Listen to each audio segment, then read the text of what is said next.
All right, and welcome to the Busy Executives podcast. I have the pleasure of introducing Dan Prado. Dan, we've gotten to know each other here over the last few months, and just your energy, your passion, your excitement, your love for people and love for life, and then how you get to extend that into the motivational speaking that you do, just the message that you get to deliver to businesses just really compelled me. And so I'm excited that our listeners get to listen and hear from you, and that you get to be a part of this podcast today. So thank you for joining us.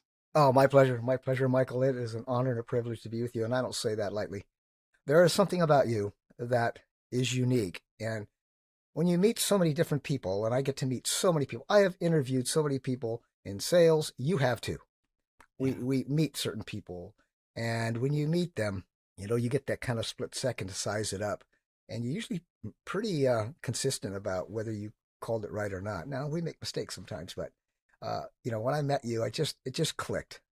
Hmm. We sat there, you were on the other side of that little corner table, and we were talking about what we do, how we do it, who we do it with, and how much joy we get from it. And then we talked Hmm. a lot about the learning experiences, and that's Yeah. that's what I'm looking forward to sharing today.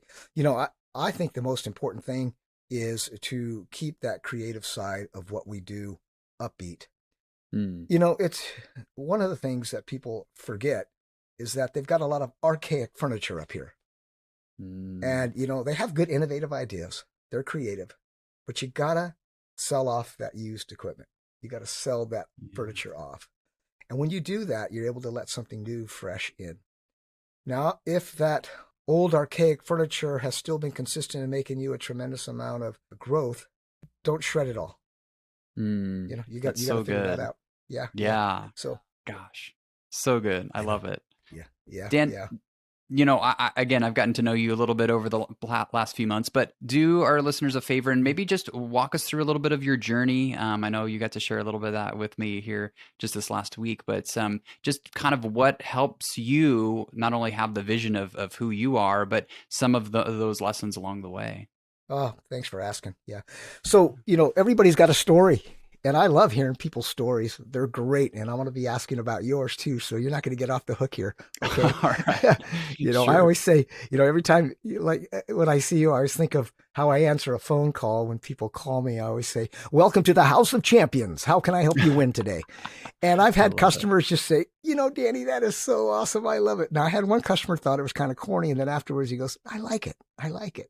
That's And I said, awesome. well, I genuinely mean it. I want to Mm. help the champions of the world, right? So Yeah. my journey grew up in Northern California.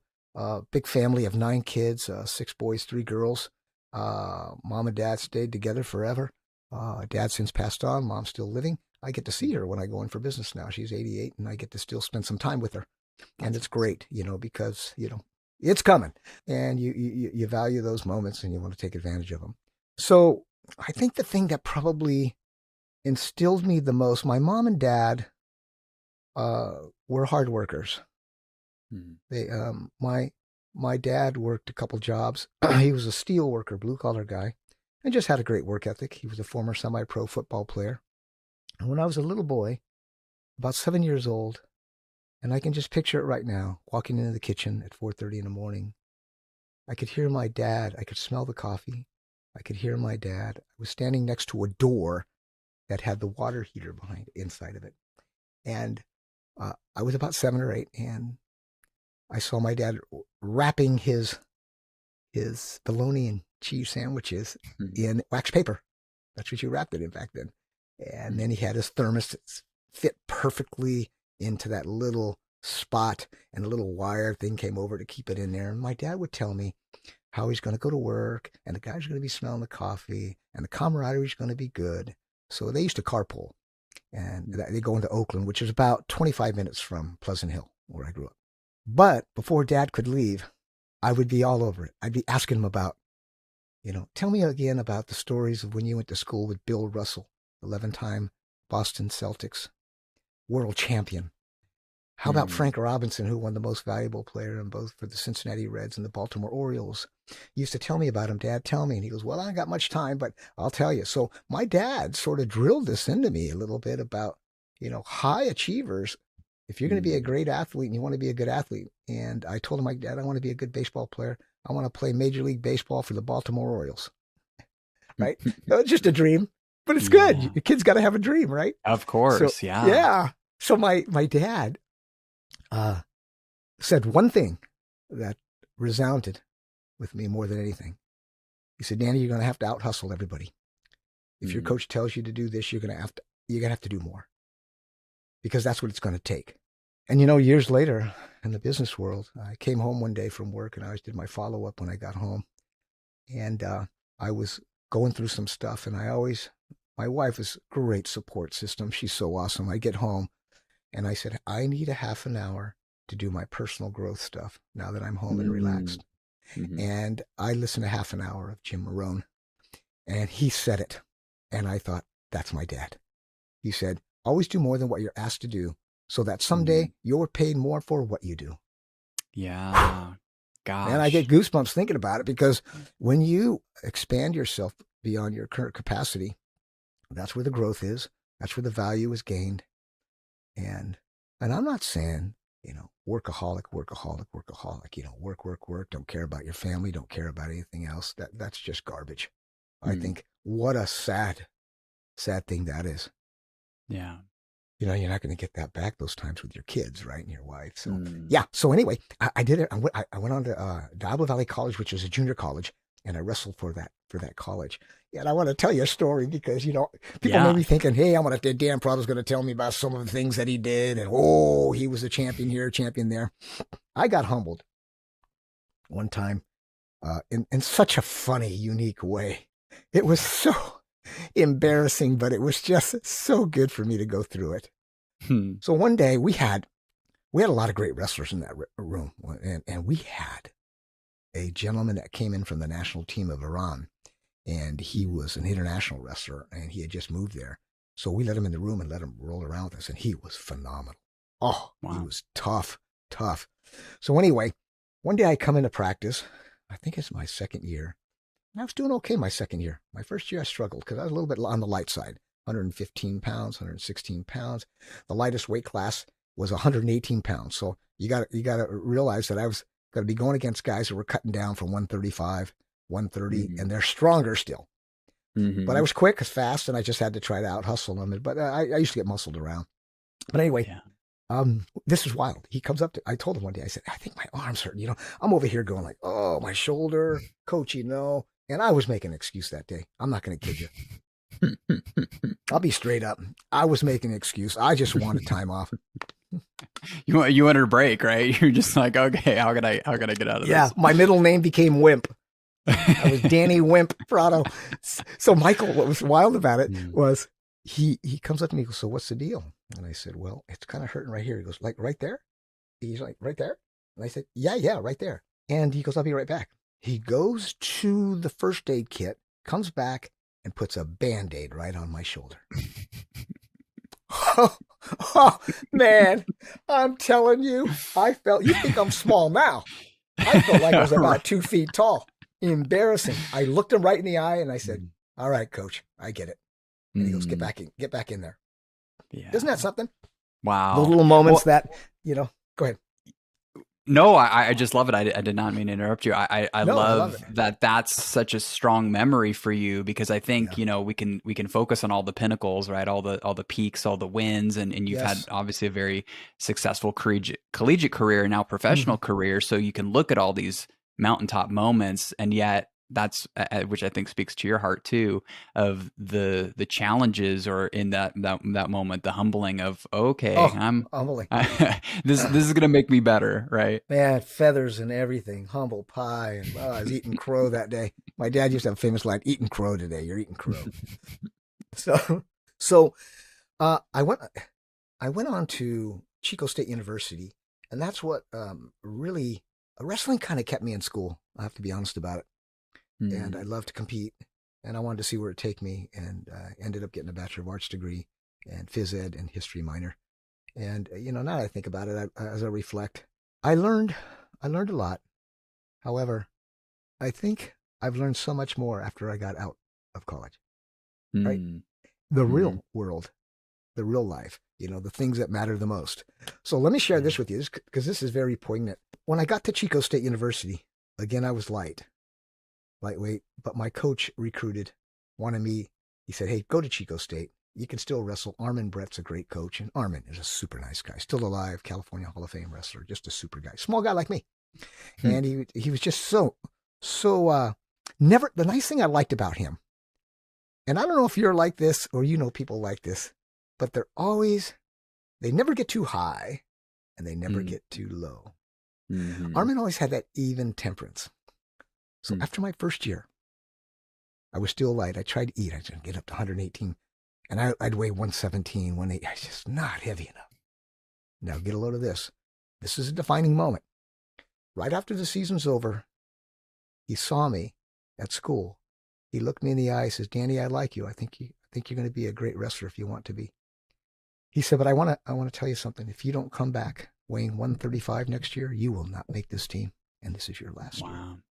When I Mm. heard that, Michael, Mm. that was a slap in the face. Like, I need to wake up. So I went Wow. on a journey. I committed right there. I was going to do it. So I went over to a buddy of mine named Kurt Billingsley. He was on the team, 157 pounder. And Kurt had that chest that just looked like, you get around him, you're going to bounce off, man, because he's just a stud. And I told him what the situation was. He says, "Danny, we're going to do it together for a little bit. Hmm. I'm gonna get you on a regimen. I'm gonna actually have you take these vitamins, eat this many meals a day. I also want you to lift heavy, 6 reps and below. You need to put on muscle and bulk." I said, Hmm. "Okay, when do we start?" He goes, "Today." I was like, "Right on, let's do it." So when I was up, we had a weight room upstairs, off the side of the wrestling room.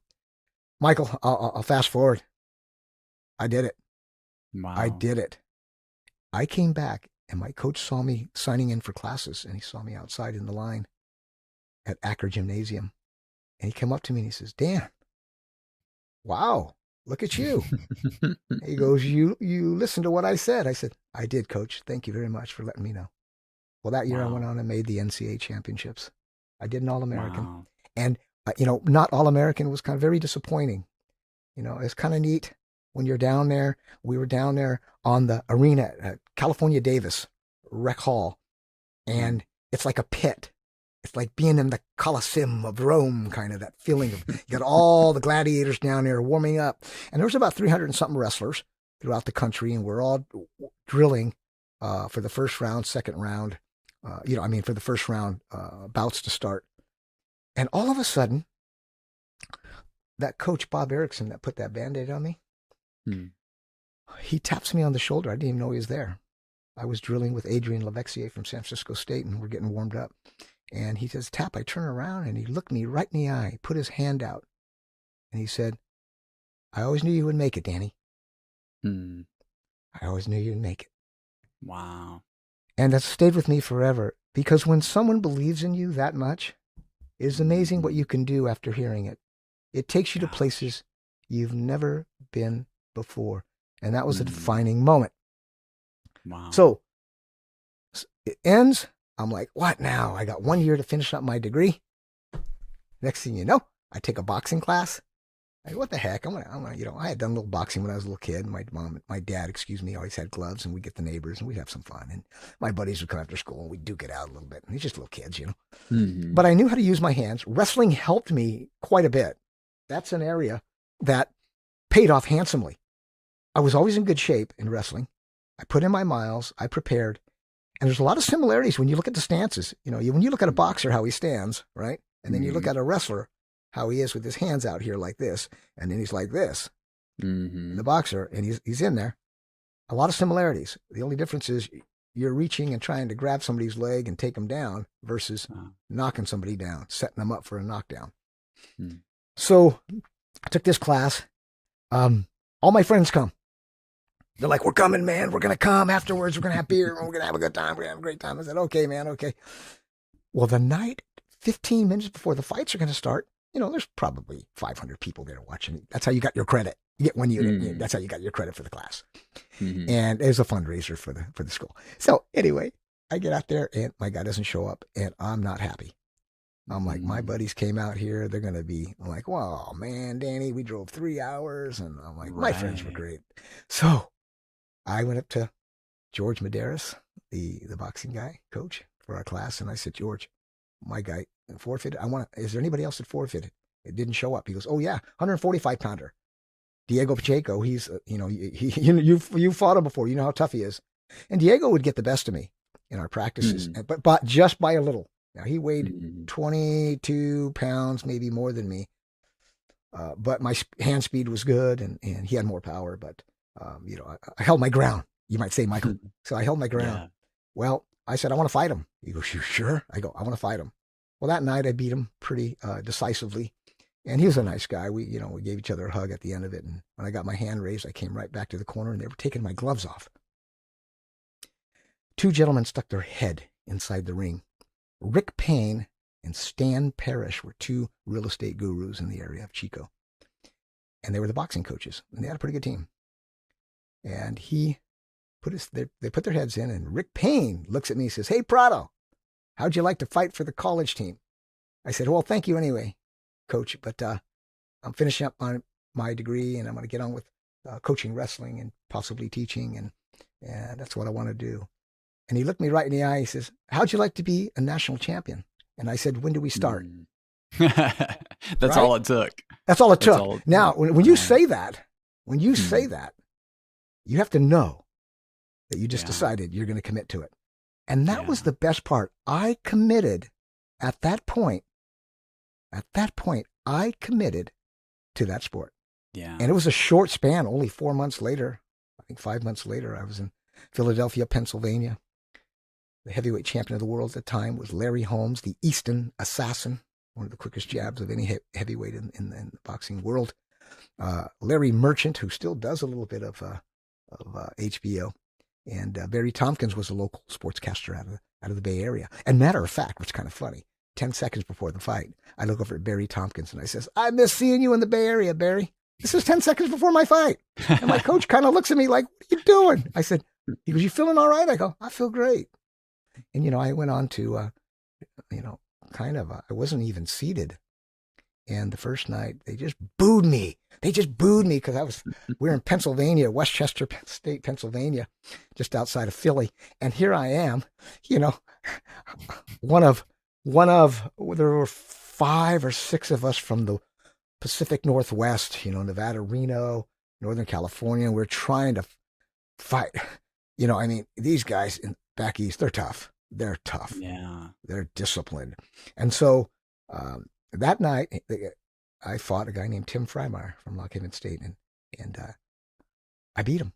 But boy, I'll tell you, the first 10 seconds, he hit me so hard. Oh, Michael, he hit me so hard. I saw my vision went black. Wow. And good thing I had a wrestling background, because I overhooked him and underhooked him and just held on to him.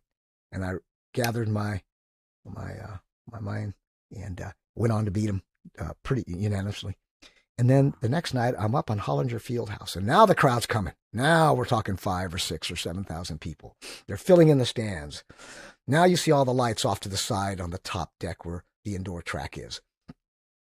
I could just picture this, man. It just gives me goosebumps thinking about it. It's so awesome. And so I see Larry Holmes in there with Larry Merchant, and they're interviewing all the favorites. And I believe they were interviewing Bobby Navarro, my finalist opponent. And I was just running around, warming up. I just felt really good, Michael. I was just on my game. And I said, this is fantastic. They don't even know who I am. I love this. No pressure, baby. Wow. Just go, let it go. And I did. Gave him a standing 8 count that night. The next day, I get my hand raised. All kinds of stuff starts coming, awards and everything. It's just so awesome. And Wow. And Bobby was a great guy. He walked right over to me, had an Air Force Academy hat on it, Falcon, said Falcons on it, and he handed it to me, and he goes, congratulations, Dan. I said, Bobby, you're first class. And we gave each other a big hug. And then, between all these pictures everybody's taken, well, little did I know the next day was awesome. That picture was in Associated Press picture, and it's called The Double Whammy. And it was Bobby Navarro and I I think the photographer wanted to get pictures early so he could get out of there. So he did the first fight, and then he jumped ship, right? So Mhm. some of those guys were like, I got a long ride back to home. Right. So who knows? I could be wrong, but Yeah. it was so cool. It was all over the world, this picture, and I've Wow. got it to this day, and I keep that. The next time I'm with you, I'll show you something. I Yeah. made a copy of it, and I've got the other one put away, but I I keep it in my folder, and here's why. The fight is never over until it's over. And that's Mm. my daily reminder that Mm. I still have work to do. I still can get better. I can still make progress. So you see, really what Wow. athletics did for me was set a tempo, set a rhythm, a flow, and it allowed me to get up and go. It just did. Wow. And it was This amazing. So yeah, so it good, was Dan. it was so good. But on my gloves, I don't have them in here. I have them hanging in another room. Now I got Larry Holmes' autograph, Mm. but you'll love this one. I get back and I got my gloves. I'm sitting in the stands, and these two boys are sitting next to me. And right behind me are their parents, Mr. and Mrs. Pagano. And they said, "Do you mind if my son gets your autograph? He's been wanting to get your autograph. He said you had a great fight. You're a champion. He wants to get your autograph." And I said, "Well, yeah, I'd be happy to." And I go, "What are your names, guys?" They go, "Matthew and Mike Pagano." They were like about 6 and 7, 8 years old. So I said, "Okay, uh, you can give me I'll give you my autograph, but I want you to sign my gloves." And oh my goodness, the dad goes, "No way!" And the mother goes, "Wait a minute, you just got those signed by the heavyweight champion of the world. You're a national champion. Don't Mm. my son? You know how big they write? My name is Matthew Mm. Pagano, and you got them big M up there with a big A, and Yeah. you know exactly what I'm talking about Mm. because Oh, when yeah. our kids were that age, that's what you got." And I looked over at the parents, and they go, "Are you sure?" And I said, it's pretty cool getting Larry Holmes' autograph. However, sign my gloves, but I'll never, ever, ever forget the look on the boys' faces right now when they're signing my gloves. Mm. And believe it or not, that was more important to me than getting Wow. Larry Holmes' autograph. Gosh. It was kind of fun. Yeah, and then I went on and got into the taught school a little bit, coach high school wrestling, and I did. I was head coach for 6 years, one in Northern California, and then 2 in Cincinnati, Ohio, and then I was an assistant coach when I came back in 1995 from Michigan. We were married and starting a family, and in 1988 I ended up joining, a machine tool company and got in the machine tool, and I started selling capital equipment. So that's what I do. I sell a lot of capital equipment, CNC, high-tech machinery, and then also I do a lot of what they call fancy words, strategic part sourcing. It's really finding machining work for shops, and I'm a 10% broker there. And then I've been doing motivational speaking for such a long time now, since 2008ish. My daughter is the one that put the spark in me, and Mm. I literally had a dream one Saturday. It must have been through the Friday night or Saturday, because I was standing in front of the entire auditorium, and I was giving a talk, and I said, "Man, this is great. They're all going wild. They're going crazy. Like, ah." I'm like, "Whoa, this is weird." I wake up, I come into the kitchen, and my daughter's standing in there, and she goes, "Dad, I was thinking of something." "Good morning, Dad." And I was thinking of something. "I was thinking you should get into motivational speaking." And I just went, Wow. "Are you kidding me?" Alice, you wouldn't believe just what happened to me. 4 days later, a customer, I'm taking him to go look at some equipment in Fremont, and all of a sudden I'm like, "This guy's loving it. He's loved what we're talking about. What books are you reading? Tell me how you're growing. Danny, I started a new company. I need to buy some equipment. Talk to Mikey. Mikey's up front in the front seat. I'm going to be on my computer in the back, and I'm going to be busy. So don't feel like I'm disrespectful, but I just got to get after it." And I said, "No problem." He goes, "We're looking at 3 pieces of equipment." I said, "Okay, great." So we had about an hour and a 45-minute drive.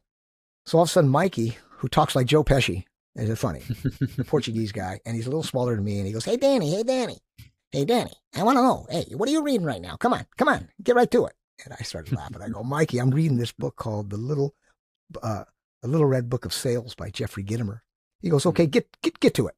Just tell me what it is." I said, "Okay, personal philosophy drives attitude, attitude drives actions, actions drives results, and results gives you your lifestyle." And all of a sudden, I look in the rearview mirror, and the computer goes down. And Rick Mm. Jennings, who is still a wonderful friend to this day. And matter of fact, I've stayed at his house because he loves to learn more about personal growth every time I come into California for business. So I stay with him once in a while. Mm. And he said, what do you eat and what do you drink? Because I want some of it. I said, well, I love it. I go, you're my purpose. He goes, I don't understand. I said, you're my passion. You're the reason I exist because I love to help people win. And my goal today is to help you win. Not only get the Mm. equipment, but know that I'm taking good care of you, that I'm treating you fairly. And he goes, okay, I've never said this before to anyone, and I probably never will. I'm buying from you today. And I was like, whoa, that is awesome. He goes, if you got the right equipment at the right price, take good care of me. I came home. We were driving back. I think I made a $6,000 commission that day. We delivered his equipment in the next 2 weeks. But the most important part was when we got back, he said, I need to talk with you. He goes, we got 25 people here. Give me about 2 weeks. A lot of them will come from a company that they just got beat up, mentally, emotionally, and their spirits aren't high. And this is right up your alley, right? Engagement, right? Look what happens. Look at some of the teams that you have to deal with, right? Right. But I'll finish up with me here. So that's really what it was is we got back and he said, hey, how'd you like to do a team building talk for us? Motivational talk. Like, I didn't even know how much to charge. I didn't know.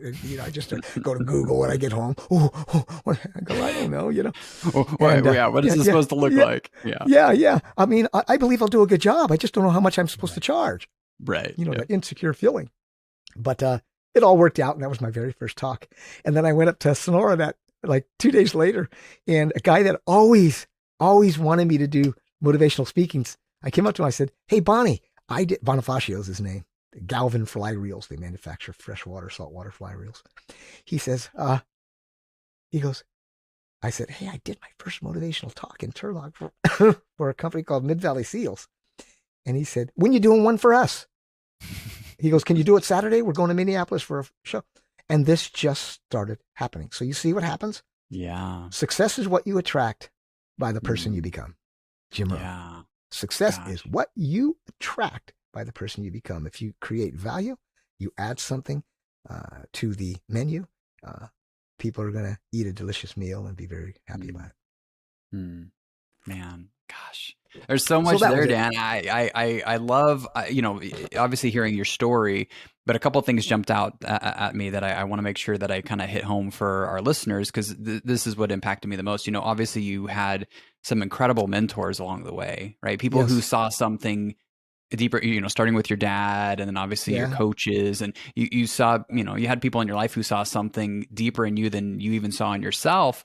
And they didn't do that, or communicate that with you it wasn't all sunshine and buttercups, like there was some hard things and hard truths that they needed to tell you. It was sticking the Band-Aid on you and saying, hey, it's time for you to jump to another level here, right? Or you need to get over this hurdle, and telling you the truth, really, of what you needed to do. Hey, you need to, be up 135 pounds. Hey, you need to, train this hard. You need to do more than what's expected of you in every area of your life. That's right. For you to actually up level, right? Boy, what a great point. That's just so important that you brought that up, because right after I finished fighting in college, I decided to fight Golden Gloves. And so I extended it for a while. And I never forget this. The guy that was training the people at the Little C Athletic Club, which it was called, and they had some great amateur fighters there, and they had some good pros training there. And I knew some of the professionals. They're good people. And we had a guy named Terry Lee Edison. He was a professional fighter, did really well on the circuit. And he said, I come walking in and he said, hey, he goes, I heard you're going to be coming in here. You want to fight for our team. And I said, yeah. And he said, so you're the national champion for Chico State? And I said, yeah. And he says, let me see your left hook. So I said, okay. And I showed it to him. He says, that's absolutely horrible. Must have been a different time. It must have been a different time in our lives, because I'm 23 at the time, 22, 23. And he says, that's terrible. He says, but you can fix it. Now, I had a choice to make. I could have said, what does this old guy know? He's an old timer. He's just way past his prime. And then I thought, nope, Danny, be quiet, be patient, learn, from the best. And Mm-hmm. he taught me a ton: how to cut off the ring, how to swivel out of the corner, how to put combinations together. And I'll never forget one time. He's just tough. It was tough love back then. Tough love. He Mm-hmm. just told me, Mm-hmm. I said, hey, I want more sparring time. He says, you don't deserve it. I felt like it was like Mick in Rocky in the Mick movie. Get out of here. What do you think? I run a soup kitchen here? Get out of Right. here. Right. And I'm like, no, I want more time and I want it. And he goes, you don't deserve it until you start showing me you've earned it. So I go, what do I got to do? Just what do I have to do? And he goes, you got to put in more miles and you got to be in here. You come over here after coaching wrestling, you spend 2 hours. You need to be in here 3.5, 4 hours. So I did it. And I went on to win a Northern California Golden Glove Championship. And the gentleman that I fought went on and turned professional. And I think he won like 6 fights. He was before he finished up, But I didn't want to turn pro. And I did have a couple people that one was an owner of a bar, which, anytime you hear, it's not like they have the bars today, like sports bars. These are the ones where guys are in there smoking, shooting shots down. And like, I want to sponsor you, Dan. And I'm like, oh boy, I don't even know if he's even coherent, right? But this one guy was really good. He owned the place and he kept his cool. He never got toasted, but he really wanted to have me wanted to sponsor me, but I didn't. I didn't want to get my head beat in. I just, the lightweights at that time weren't making money. And I wanted to get on with the rest of my life and career. And so it was a good experience, great experience. Yeah. And it's paved the way for a lot of mental toughness for the rest of my life. And I'm still learning and growing, man. It's just so much to learn. That's kind of fun. That's why I like meeting you. I love it when people are growing and they're sharing it with me. That's so awesome. Now let me ask you. Now I know you're doing the interview, but man, I really want people that know me and know you to hear a little bit more in depth of what your journey was, because I think what you do is amazing. Like I think you're like this. Me, I get the fire going in people. I get the energy. I got the enthusiasm, the optimism, the energy, right? And you come in, and I find you to be such a professional neurosurgeon who has really dissected all the certain parts of a company and people and characteristics of those people and being able to blend them together and come together for one common cause, growth and respect for one another as you become profitable in your business. So could you share some of that? That would be awesome. Well, gosh, yeah, no, thank you. And before I dive in, I do want to mention something, because I don't want to forget this, because I think, through the common thread that our listeners have heard and what, there's so much that I can pull away from, again, your story and your journey, was that you made a decision. There's lots of decision points, right? You made a commitment, you made a decision. Yeah. You knew what the prize was, you knew, what the motivation was for it. You had accountability in place. Right. You weren't just going solo and I'll just try to figure it out. And I think one of the biggest pieces that you touched on is you had to make a decision of, am I going to come under the authority of this person, of this expert, of this person who can actually help me get to the next place? And that's not always the case. That's not always common in this day and age. Right. It's like, oh, I'll do it myself, or I'll, go, online and figure it out, whatever it might be. And, it's just so important. That's why I receive coaching. That's why I have mentors in my life. That's why I have people that I'm, growing with, because I think that's so important. And so it's so neat to hear in your story how many times you did that and repeated that pattern. And not only are you obviously continuing to do that, with the work you get to do today, but now you get to motivate these teams, right? You get to motivate other people and their organizations and help them have a higher vision. So I just love that. I had to make it, take a second. Thank you. Yeah. There's those moments of life is a pattern, right? That's really what it is. You set that biggest word, right? In the English dictionary is awesome. Decide. Once you're in. Yeah. It's so good. Well, and I appreciate you. Painful. What's that? I was going to say painful at times, but Oh, Painful, so yeah. worth it. Well, isn't that true? That's actually a, kind of a good segue into a bit of my story. I grew up in the Yeah, Portland yeah. area. Went to school in Eugene. My oldest son was born the same day that I graduated from college. I met my wife there Wow. in Eugene, Oregon, and very quickly we decided, which was kind of fun because we're kind of stressing a little bit. When you have a Yeah. baby coming, you're like, when is family going to come? So it kind of worked out well for him to be born, and then that Cool. morning and celebrate that, and then she's just kind of like, hey everybody, go to the graduation ceremony, go ahead and give us a little break. And so family was there anyway, so that was How just cool. How a cool. neat moment. And then but also when you have responsibility on you, right? Being, gosh, I 22 at the time, and Oh, having our yeah. firstborn and graduating from Wow. school, there's that pressure that is, kind of on you of, well, how is this going to look? And Man, I wow. um, I can't graduated with imagine. a, Whew. yeah, it's just a lot, right? And so I kind of took the natural path of just kind of what everybody did. I took a business man, or I completed a degree in business management, Awesome. and Awesome. I wanted to lead other people, but Dan, I had no idea how to lead anybody. Right. I'm now, at the time I thought I did, right. I had all the book smarts. I had all the, Yeah. I had the Yes. degree to prove it. Yes. Yes. Yes. But there's a whole different piece of, having experience, and honestly, if I'm, being real honest with you, leading in a way that engages both the head and the heart. And Oh. I was Oh. so Oh. focused on the Oh, that's head good. and the numbers and driving, because, I could connect with people, but my focus was, well, what could I get out of them? Not what could I help them become, right? What Wow, can I help them grow man, into? that says a lot Right. about you right there. Humility to Well, know that you could. I've made every single mistake I think you can Yeah, make same here. as a Same leader. here. I had Oh, a big crisis yeah. moment, Yeah. Yeah. in honestly in my marriage and in my career. Just fast forwarding a bit, I got great opportunities to work and lead at Starbucks for a number of years. Then I moved into being a vice president over branches for one of the largest credit unions in the nation.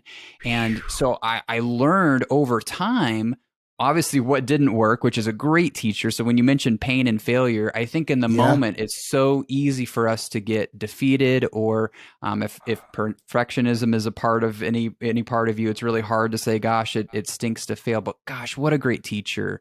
And Oh, I can think back to the oh, specific mentors awesome. in my life who cared enough to tell me the truth, Yeah. about what I was doing and what I needed to do to grow, and were able to push me. Those are the people that you remember, right? I don't remember the Wow. people who just told me whatever I wanted to hear, or who were just Yeah. flattering me nonstop, right? Yeah. Right. I remember the people who lovingly, because they cared about me, Excuse me. cared to tell me the truth because they wanted me to grow.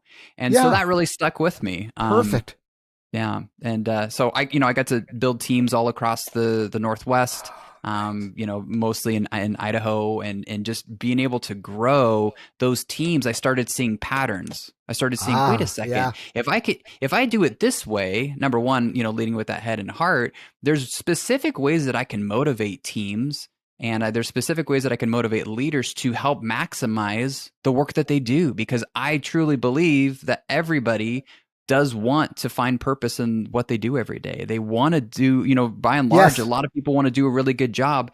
They just don't either know how to do Oh, it, or maybe you don't oh. have the proper motivation, or, there's just some missing pieces there. So Yes. how do you help Yes. bring out the best in them? And so I've created Wow. frameworks, and, we've gotten to talk a little bit about that, but my big piece is helping focus on the cultures of those businesses and those leaders, Nice. really investing in that development time, and then creating a space so that those leaders specifically know, well, what is the scorecard that can bring in not only the measurable of, hey, you want to make money, you want to make profit, but how can Sure. we have a really highly engaged workforce, Yes. and how can we have a really highly engaged team that we Yes. can, measure and track and show how much that's going to make a difference, Yeah. not only in our bottom line, but in just what we experience every day. Because I believe everybody deserves to have an amazing place that they get to work and they get to lead in. And it's just a Yeah. pleasure. It's so fun to do Yeah. that and work with, different clients all across the country. And so, that's a bit of the work I get to do and a bit of my story. And so That's I really awesome. appreciate you asking. Yeah. Yeah. Yeah. You're welcome. A couple things stand out from that. You mentioned about creating a space and environment. I don't think there's a person in the world today that gets up in the morning, grabs her keys, gets in the car, backs out, starts to drive down the street and says, I can't wait to have a horrible day at work. Right? Yep. Now, unfortunately, some of the environments that people go to work in. But you notice something when I said that? These people still have hope. They feel like the next day it might possibly get better. Mm-hmm. And so here's what I say. Create that better on your own. Create it on your own. Pain plus reflection equals progress. And that comes from Ray Dalio, the financial economist. That's so good. Yeah. Well, and so, you touched on something. Yeah, you touched on something too just a minute ago. And this is part of my story is, as leaders, we're not perfect. No. So the folks listening to this podcast are busy, successful executives who are leading their own companies, they're leading their teams, they're making a difference, right? They're already growing. But I think sometimes the thing that holds us back is, well, it's kind of always been this way for me. Yeah. Or I've kind of always experienced this, or maybe it's something, like, gosh, I've struggled with, conflict or breaking through that next barrier, like you were kind of talking about in your story. I think sometimes it's just admitting, hey, number one, there's, an issue, but then apologizing for it if needed. Right? Yes. Hey guys, I feel like I've been missing the mark here. I want to do something different. Are you willing to try something new with me? I think that piece gets missed a lot. Yeah, and I'll tell you what, I've made a lot of mistakes, but what's cool is when you have that desire for growth, like you mentioned, now it becomes a learning. Now it's not a pass fail. It's, hey, I'm learning. I'm on a journey. I'm messing up too. Oh, for sure. But how can we do this together? Right. Yeah. And you said the key word, together. Yeah. Go together. Yeah. Go ahead. I didn't mean to interrupt you. That's great. No. Yeah. And so anyway, but Dan, the work that you do is so powerful. And so I want to jump back to you for a moment. So again, thank you for asking, but I love it. The motivation to, number one, excel in the work that you do every day, right? To excel in every area. There are leaders who are listening, and I think just in general, it's been a challenging few years, for most folks with everything going on in the world, and then just economically, and then kind of looking ahead, and some folks are like, "Gosh, there's some big storm clouds, and how are we gonna get through this?" Can you help our listeners know just a little smidge, and I know you've touched on it some, of the motivation that drives you every day, the excellence that drives you, and then what you get to share in part with those leaders, with those teams when you come in and you're able to share your heart with them? Yeah, thank you. Yeah, a few things come to mind. When I hear people worrying about the economy and the president and the taxes and you name them, there's a litany of them. If you allow that stuff to just get into your psyche, it will bury you. It'll bury you. Yeah. Avoid it. Avoid it. None of that stuff's going to create optimism. None of that stuff's going to create opportunity. None of that. So what you have to do, and I want to share this with the audience. Gosh, it must have been sometime around 2010 or so. 2009. I was driving between Lodi, California and Sacramento, California, and I was really hitting hard so much. Books, growth, audios, and I was actually getting overwhelmed. And then, like a light bulb went off, I go, I got it. Simplify it, Danny. And I came up with an acronym called CPPA. And what I liked about coming up with this acronym is it took me a lot of thought. Deep thinking. Henry Ford says thinking's very hard to do. That's why very few people engage in it. Right. So let's think. If you got to think, think, think, think. So I'm going along and I go, I got it. CPPA, create. That's what we're doing every day. You better be doing it. Mm-hmm. Create, plan, prepare, and achieve. Mm. Create, plan, Yeah. prepare, and achieve. And if you're a leader of a company and you're not willing to put your pride aside, because here's the real issue. John C. Maxwell says humility is always concerned with what's right. Pride's concerned with who's right. I'm right. Mm. I'm right. And we get a Yeah. lot of that Wow. finger pointing and blame game and that kind of stuff. And it's just Mm. unhealthy in an organization. So, Yeah. this is, I had something happen to me in 2000 and I'd say 10-ish when I was a sales manager with a company, and it changed around they changed the comp plans and everything. Mm. And it wasn't the most exciting comp plan. However, it was interesting. That moment it changed. I remember looking at my computer. I put my hands over my ears. I looked right down and I said, no one's responsible except for you. Go out and Mm. create some amazing things, Danny. You know what you're dealing with. Be responsible, be accountable, go make it happen. So what I did is I just created my own success. I decided to Mm. let everybody else worry about the economy, worry about taxes, worry about this, worry about that, weather. Oh my gosh, the world's falling apart. Oh my gosh, right? So Mm-hmm. for me, it's, is being committed to creating your own path, right? And this is why Yeah. I came up with this 5P plan. I really like this. Is this, purpose, passion, preparation, persistence, and performance. And boy, it's Mm. sequential when you think about it. It Mm. just flows. Yeah. You know, Brian Tracy, I see some of the books you have. Is that a book on leadership, Brian Tracy, up there?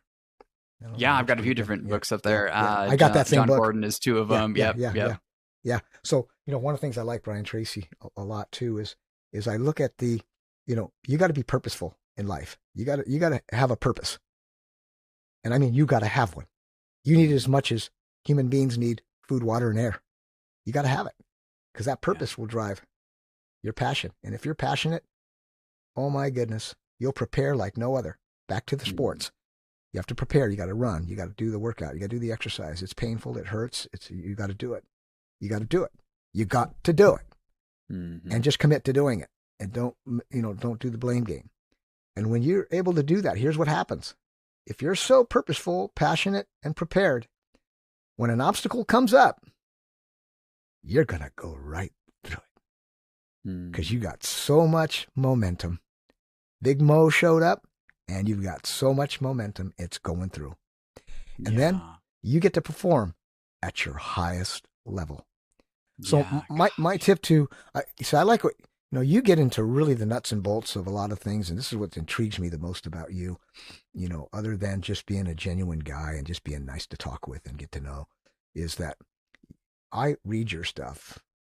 That's a lot of information, and it's well thought out, and it's been years and years of, of dissecting that so that it can be attractive and be the right information for the right companies, right? Because companies are all different, So Right. let me ask you this, Michael. When you go into, when somebody calls you, how does it usually work? You call somebody, they call you, they see you on your website, they see you on Instagram, or somebody says you got to get a hold of Michael Wolsten. He's going to help your company. Is that Mm-hmm. typically how do you get your clients and the Yeah, companies you like to you're work with? flipping this podcast around on me here. That's No, okay. I hope you don't mind. I appreciate the question. Yeah, no, yeah, it's interesting, because I think just like any of it is based off of a need, right? Yeah, And yeah, the businesses that I work with, obviously, like you said, I'm not a perfect fit for everyone. But they already have a measure of success. They already have a measure of high performance and wanting to go somewhere.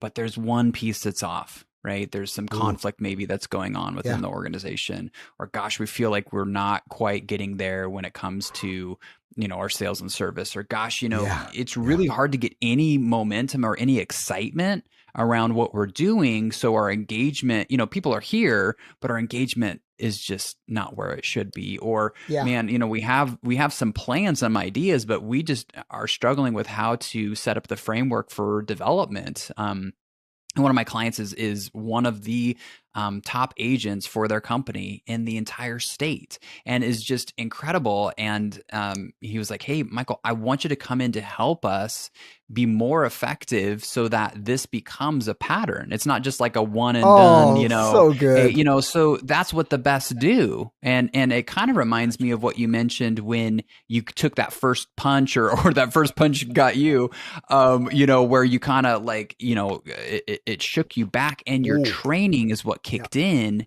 at the yeah, right moment, right? yeah, It was the wrestling that kicked in, because it would have been easy to say, I just got knocked out, right? I just got yeah, hit yeah, hard, yeah. fall down. But Wow. if you hadn't put in all those hours of training and falling into what your normal habit, your behavior is, then you were able to continue not only the fight, but go on and win. And I think that is such a critical piece for businesses and for us as leaders anyway, and in all the areas that we lead is, you're pouring into your investment in yourself and in these companies, and how to think right, and how to, stay motivated, and how to be Right. purposeful in the work you're doing. Well, that's not just a shot in the arm thing. That's not just a, hey, I went to this conference once, or No, hey, I watched this TED talk. And don't get me wrong, those things are good, but they you are. you have to have a system, right? You have to have a way of being where this is what I eat, sleep, and drink and breathe. I mean, that, like, this is Oh, this is who I Michael, am, and that's spot that's on. who you are, and it just comes out of you. Wow. And obviously that was reflected in that client that you share. When the Oh guy's in the man. back and doing the Yeah, laptop yeah, thing, he puts down the laptop yeah, and is like, "Wait a second, tell yeah. tell me more." That's the kind of Exactly. work that I think we get to do, which is so impactful, because I believe that leaders want to be effective. They want their teams Yeah, to grow. They want to yeah, change the yeah, world. They want to make an yeah, impact. yeah, And sometimes there's just some barriers that get in the way of that, right? yeah. I think a lot of leaders, and I think you run into this too, is a lot of leaders are thinking, man, when I invest in the people on my team, man, I hope they don't take off. I've invested so much in Mm, training, and it's the reality of it, right? And yeah. last night I was thinking about a couple of things, and I like what you know people that like the leaders that want to get better. That's amazing. They still want to get better. Like they're high level Mm, achievers, and they still want to right. get better. James Clear talks in his book Atomic Habits. Throw away the Hmm. goal. Now he doesn't really mean throw away the goal. What he's saying is the goal is good, but boy, you better set, because the motivation will get you going, but it's the habits that keep you going. So you better get Right. yourself systems and processes in place, and I think that's what you do very well. And I think that's what Yeah. you probably help a lot of companies do. But the big thing is that people think, what if we train them and they leave us? And the other side is, what if you don't and they stay? And there we Yeah. go back to the engagement, right? Dr. Darren Martin's book, Company of Owners, right? Engagement. You and I talked about this before. Isn't that crazy? Hmm. 2015, a Gallup poll was Yeah. done on people that go to work and what percentage are engaged when they go to work? 29%. And they compared it Hmm. to sitting on a stool with one leg, right? Playing a guitar with two strings and driving a six Yep. cylinder engine on two. Not sustainable.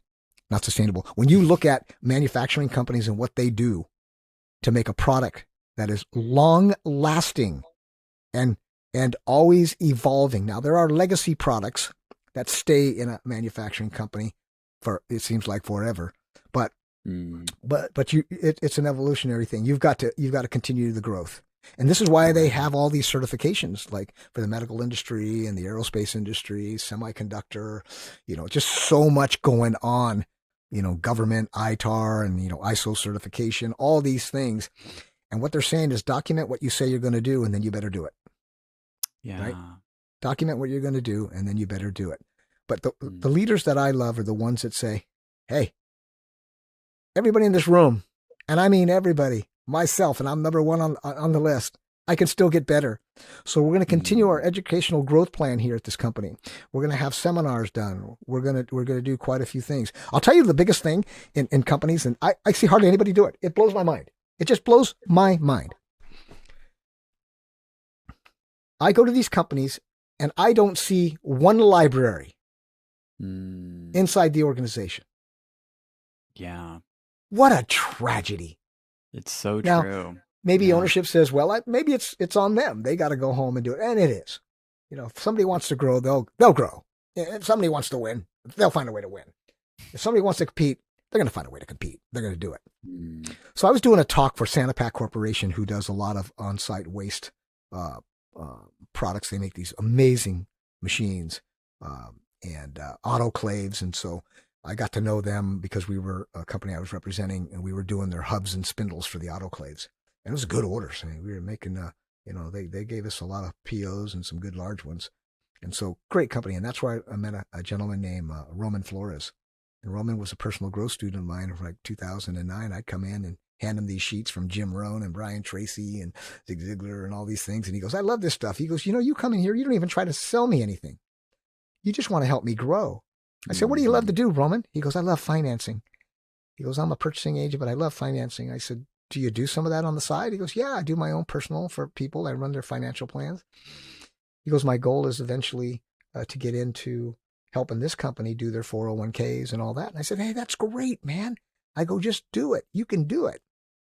Well, fast forward, he ended up eventually becoming general manager, vice president, and now he's the president of the company. Wow. And they have two of the most remarkable guys. I hope you get to meet them someday. Yeah. Roman Flores and Arthur McCoy. And Arthur is humble. Arthur really wanted the presidency, and everybody voted in Roman. Now, that's a really touchy situation, especially when they were so close and Arthur was above him. Arthur told me when I did one of the talks for their companies, he says, Roman and I see eye to eye on the importance and the growth of this company. Now, it's very important. I share this story with you because you run into it. Mm-hmm. How often do you find a president and a vice president that click on all cylinders and actually respect each other so much that they're willing to give credit to them and not themselves, right? Back to great growth. Be willing to give credit to others where you need none for yourself, and to give without expecting in return. They're one of the most amazing companies. So on one of the talks, I brought a book and I said, this is my gift to you. I want this organization to start a library. The next time I came out, that library was started. They had a library. And if you go to their place now in Tracy, you open the door, you go inside that lobby, to the right, they have audios and books. And everybody just grabs from them and reads. They autographed a book from Simon Sinek. It's called The Infinite Game, right? And I think I talked to you about that book. Mm-hmm. And they, I tell you, they get it. They judge their success as a company by the growth of their people and not by the dollars. And you want to know something? Here's what's happened. By doing so, they have never been more profitable than ever before. Because when you have an environment where people are upbeat, happy being there, know they're making an impact, leaving a huge impression, and this is what you deal with. It's awesome. Right. Yeah. Yeah. Well, it's crazy because, well, and I know we've talked a bit about this, but the principle is, you're focusing on the root and nourishing it, right? So that you can get the fruit. And I think it's so common for us, just as humans, right, to chase the fruit, to chase the dollars. And I love numbers and I love growth. Don't get me wrong. Oh, no. I enjoy making money. I think we should. Yeah. But it's part of what you do. Yeah, it's sustainable for only so long. And so I love that you encourage the learning and the personal growth and this library. And I'm the same way, I believe great leaders read and they digest information, but it's also, and I see this too, where sometimes people are hearing a lot of voices, but it comes back to that, the acronyms that you shared earlier. It's the practical application. It's how you take what motivates you and turn it into something that you can really own and you have a vision for with your company or with your leadership team or just as an individual. Mm-hmm. And then, the big piece too at the end is continuing to build on celebration and success, right? How can you repeat that over and over again? And so I love, you hearing that story and having you share that. Because it's so true. I think, as you start that cycle and you overcome some of the issues that can be in place for anybody, then you get to build on the good stuff. And you get to say, okay, well, that I'm going to steal that idea, or I really love that idea. And I don't know if you've experienced this too, but I've felt that pressure sometimes as a leader of, well, I've got to come up with all the things and I have to, think up of all the clever stuff. And it's like, there's so many amazing examples for us currently and in the past that have lit this path to show us not only Yes. how to increase our own engagement, but how to, continue to kind of keep that fire going. Which Yeah, yeah, I just think yeah, is so yeah. And important. keeping the confidence level up in your people and the teams. Yeah. When I would go, I was a sales manager for a CNC machine shop, and they since sold the business, but really nice people, very nice people. It was a wonderful place to work. You had your trials and tribulations, but we worked through it. We were tough. We were mature people. That's what I like. You get through the tough times when you're mature, when you approach something Mm. maturely. But one of the things was uh, and that was the place, by the way, I was telling you when the comp plan changed, and you just get focused, and and it took off from there. I started doing really well, and had some great years, and so it just turned out actually best for everybody. And but I remember going into the shop, and I felt people said, "Hey, you're the sales manager, right? You're responsible for bringing in work." And I said, "Well, that's part of what I do. My job is to encourage and empower every team member in this room, on this team, to enjoy what they're doing, to get after it, to take pride in mastering their craft." Now, that's a key word. Mm. Boy, if you master Mhm. your craft, how valuable are you? Mhm. Wow. If you Yeah. master your craft, people are like, I want that guy or that girl on my team, right? Mhm. Awesome. So I would walk into Yeah. 6:45 in the morning, 6:30. They'd come in at 7. And I'd come up and walk to almost every individual. I didn't get to do it all the time, but I'd say, "Hey, how's the best team in the business doing today in the machine tool world? Come on, come on. How good does it get? You guys are amazing." And I had this one guy, Eric, used to say, "Dan, you're always saying that. Why do you say that?" I says, "Because I mean it. I mean, look what you're making. You're making parts that change the world. Somebody's sitting on a plane. Somebody's getting a medical test because you're making that part perfectly to print, and you take pride in that. Eric, can I look at that part?" And then he showed me the part. It's beautiful. I said, Mm. "I can't do that. I don't even want to take the time to do it. It's not something that interests me, but it interests you." And Eric just was so happy. His face lit right up. And he says, "I never thought about it that way." And I Mm. said, "You know what? I respect you. Do me a favor. Keep making great parts all the time. We'll get them shipped out. We'll get paid on them. And everybody gets taken care of. We continue to grow this business and take care of families here." So Mm. that's important. The people have to feel like they are part of a family. You got to genuinely care. And there's some characters in companies. You already know that. And some people are going to say that they're on board, and you know Yeah. better. Right. Some say they're on board, but soon as ownership leaves the room or something, here comes the gossip. And I always tell people, don't Right. don't do it. It's not gonna get you anywhere. Matter of Yeah. fact, it's going to make things worse. It's going to compound in a worse way. Mhm. Yeah. Well, and because you get to work with so many great businesses that when there's that commitment at the top, when there's a vision for something more to continue to grow, but also changing that culture or changing that mindset, it's Mm-hmm. not an overnight thing. I've never seen it just change Oh, overnight. There's always going to be some friction, and there might be some people who decide that they don't want to be a part of that, and mm-hmm. say, gosh, yeah, this isn't where I want to go. And the benefits way weigh any of the negatives, Right. not only in, just coming to work every day and having this highly engaged, passionate, Yeah. excited workforce. But then, one of the studies that, I just came across was that when you have a highly effective team or a highly, engaged team, profits typically jump up by 15 to 25%. I mean, Woo. in this economy, especially, Woo. right, that's coming, it's like, how could you See. not? Any economy is Beautiful. like because it's true. The work or the things that seem like drudgery when we're not engaged, when it's you're not the right person for the job, Right. or you're just not in the right role. Yeah. You Yeah. don't have the right mindset. You don't have the right tools. Right. There's some specific pieces there. Once you're highly engaged and you get somebody in there, it's like, man, I could do this all day.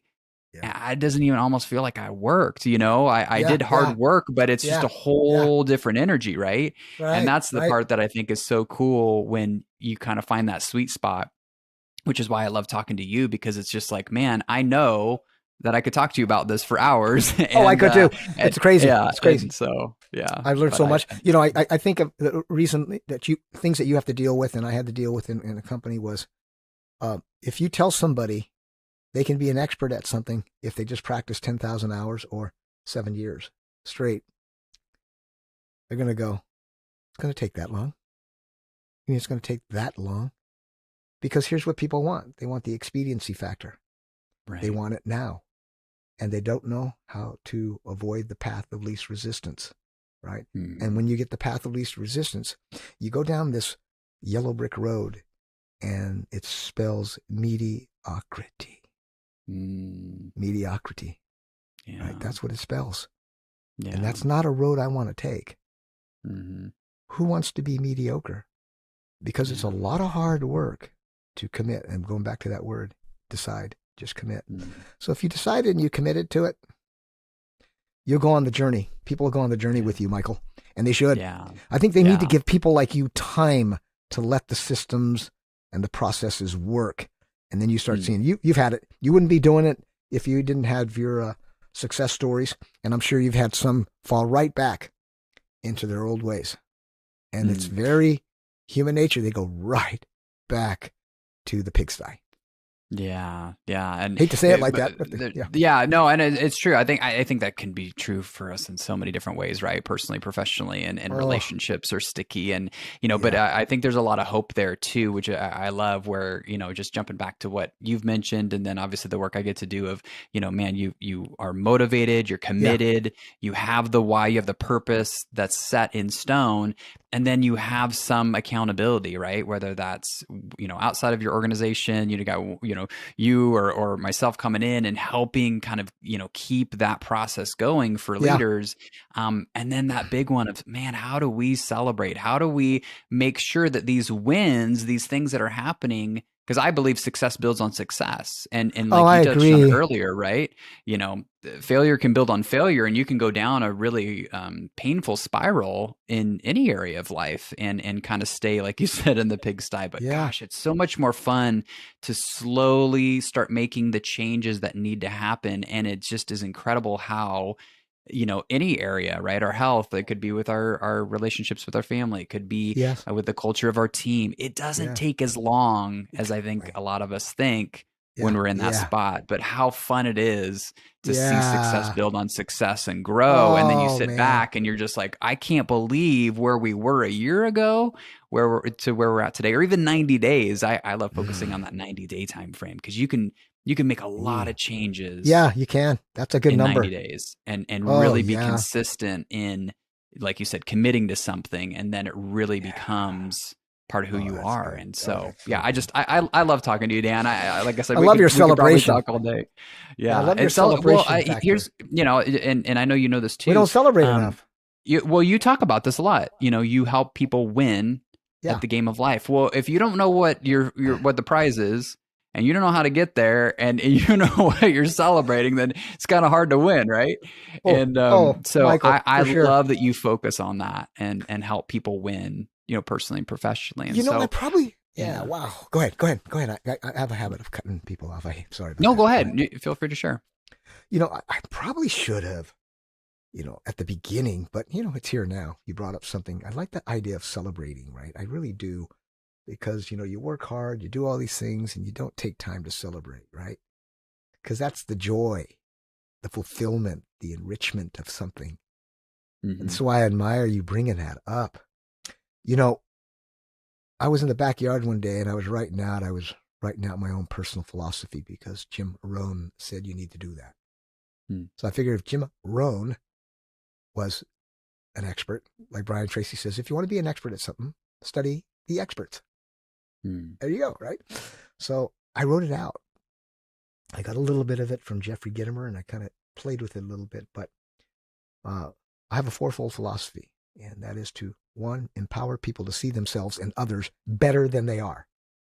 Because there's a lot of talent out there, and people have a lot inside of them. They just got to let it get out. Secondly, is to get better every day at what I do. There's the progress. There's the education. There's the growth. It can be a little bit every day. I go to the gym over at Rathbone Fitness, and I'm seeing people and they're struggling, and they look at me and I go, hey, you're making progress. If it doesn't feel like it, you're making progress. If it doesn't feel like it, you're making progress. And the fact is, you're here and you're doing it. You're not at home sitting around going, hey, I wonder if I should go to the gym. You are here. So get better every day and master your craft. And then third, build the very best relationships based on, and this is key, true appreciation for one another. Mm. And last but not least, on your celebration, that's what sparked it, was have fun every day doing what I do. And I find those times during the day to have a lot of fun. Yeah. And that's part of my nature anyway, where, that's what keeps me going. That's actually my diet. That's my food for growth. Yeah. That's my food for growth. Keeps you fueled, right? Yeah. Keeps me fueled. Keeps you Yeah. It keeps me fueled, yeah. because if I don't do it, nobody else is going to do it for me. Yeah. Gosh. Crazy. Man, good stuff, huh, Michael? Much. I love it. This has been fun. This has been really fun. Thank you, obviously, for sharing your story and just your wisdom and your passion for what you do. Maybe I feel the same. Help. Yeah, maybe you could help our listeners too, as we're kind of transitioning to the end here. What's one message of encouragement, or just an idea, something you would kind of want to leave them with, to help them continue on their journey? Okay, so we are creatures of emotion. We're dealing with human beings. And so I'll leave you with this. There are some people that light up a room when they walk in, and others when they walk out. Now, think about that. Ponder that, because when you come in a room, I'm not talking about, hey, everybody. Now, you get those people. We get them. But you ever notice when you meet people, they set the tempo right away, and there's an energy there. I caught it with you. I caught it with you right away. And then, I'm not kidding, it was a half a second, and I liked it. It's probably one of the reasons we're here today, talking with one another, and sharing our stories. But be that person that comes in a room and people go, I like being around that person. I want to learn more from that person. I want to grow. What are you doing? Hey, Dan, what are you doing? And then, boy, little do they know, I'm going to grab them and say, hey, what are you doing? What are you doing? What are you doing that I'm not, that I sure like to benefit from, right? And learn. Yeah. And that's the beauty about personal growth and networking and being genuine about really caring about the other person, to say, hey, it's important that you benefit from this as I benefit. And that's the beauty of having coaches. Like you said, you have mentors. I have a mentor, I call him, in Cincinnati, Ohio, and he gets pretty tough with me sometimes. And I don't think I can take him if I had to, but anyway, he's kind of a tough guy. But we're past that anyway. He goes, oh yeah, those gloves, man. Oh, boxing, good job, Danny. That's like 1980 something. But anyway, all good stuff. And I would say, if there's one thing is be a student for life. School never gets out. And write out an acronym right in front of your desk. Put it on a 3x5 card. Put it wherever you can view it every day. And I want you to write out the word KEY, K-E-Y. And I want you to do it in a column. K at the top, E and Y. Keep educating yourself. That's great. And if you look at that every day, you're not making excuses, right? Because excuses are the nails that build houses of failure. And if you're not careful, you'll soon have a mansion built. Yeah. Yeah. Wow. Pretty crazy. Gosh. So good, Dan. I love it. Yeah. Thank you for sharing that, because I feel like it was encouraging to me. I feel more motivated. If there's folks listening where they're like, and you should, if you're listening, reach out to Dan and say, I need you to come and speak to our organization. I want to hear more from what you do. How can folks find you? How can they reach out to you? Thank you very much, Michael. They can get a hold of me. You're going to see me on it more than a few venues. LinkedIn. Tells you a whole background of my machine tool and, my speaking. And then also I have, on Instagram and on Facebook, I do have a website. All you have to do is go to Google, pop in Dan Prado, CEO, and you're going to see, the LinkedIn, the Instagram, you'll see home. When it says home, that's my website. And I was very fortunate. One of the guys, just amazing guy, Clay Guida, one of the toughest fighters that I know, one of the nicest guys. And you think I have energy? Woo, this guy is like he's flying all the time. And it's genuine. It's not any fake stuff making him fly, because he stays away from that stuff. He's pretty good that way. He was a great college wrestler, and he's now a UFC Hall of Famer for one of the greatest fights ever on UFC history.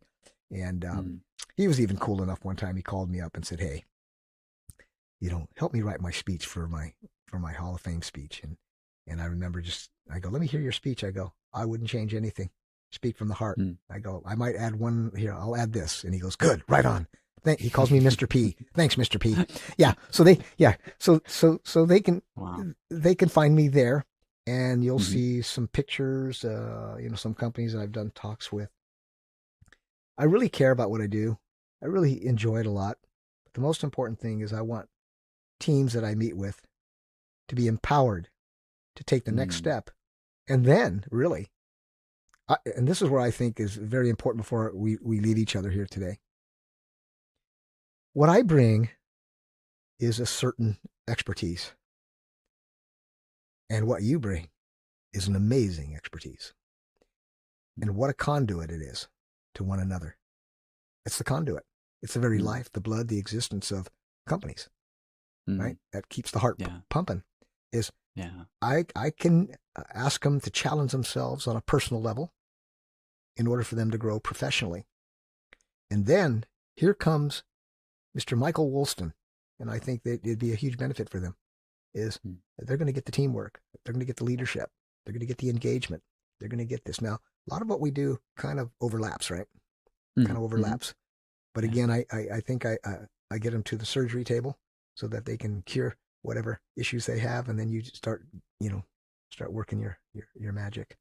But I love it. Yeah, that's where they can get a hold of me. And yeah, that's great, Dan. Thank you. Yeah, we're a good 1-2 punch, right? Great. Yeah, I think so. Yeah, good combo. Borrow your boxing there. Yeah. Oh man, No, I think that's a great. No, I like that. Yeah, that is really good. That's awesome. Putting the combos together, 1-2 punch. That's right. Well, you got a lot to teach me. I'm not great at boxing at all, but I so love your heart and your stories, and just what you got to share with us today, and so appreciate your time as well.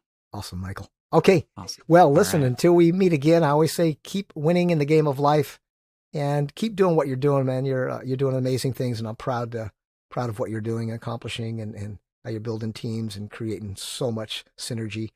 And as for me, I'm just glad God brought you into my life, because we have a lot of commonality in our business mindsets and stuff. So thank you. Awesome. Same. Okay. Yeah. Same. Awesome. Brother. Thank you, Dan. Appreciate it.